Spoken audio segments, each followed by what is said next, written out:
तीन सवाल आप सब जन से है। तो पहला सवाल है, सल्लू भाई की कौन सी ऐसी मूवी है जिसमें सल्लू भाई ने हीरोइन को किस किया हो। और दूसरा सवाल है, कौन सी ऐसी कली है जो कभी खिली नहीं। और तीसरा सवाल है, पहले मुर्गी आई कि पहले अंडा। अबे तू उसे हाथ तो लगा के दिखा। तू चार है ना, मेरे अंदर 440 वोल्टेज का करंट दौड़ता है। जानता है मेरे पापा क्या कहते हैं, देश परेशान है नेता से और बाप परेशान है ना इस बेटा से। अबे चल निकल, नहीं तो हाथ तोड़ के ना।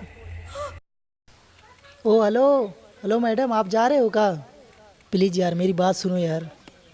मैडम एक दिन ओवर टाइम कर लो ना, जो आपका बनेगा मैं दे दूंगा। हो ऐसे भी प्यार में पैसा चलता है, प्यार नहीं। दोस्त ने धोखा दिया तो मैं सीरियस नहीं लिया। गर्लफ्रेंड ने धोखा दिया तो मुझे लगा कि मेरे साथ ज़िंदगी खिलवाड़ कर रही है। जब अपनों ने धोखा दिया तो ऐसा लगा कि ज़िंदगी में कुछ है ही नहीं। पैसा कमाकर हम थोड़ी पैसा ऊपर लेकर जाएंगे। अरे जब अपने ही नहीं रहेंगे तो पैसा किसके लिए।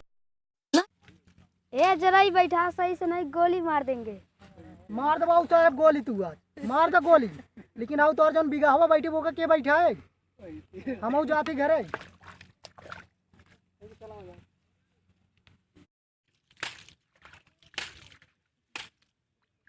देखिए दोस्तों, जरा ये ऐसे गांव में धुली जाती है।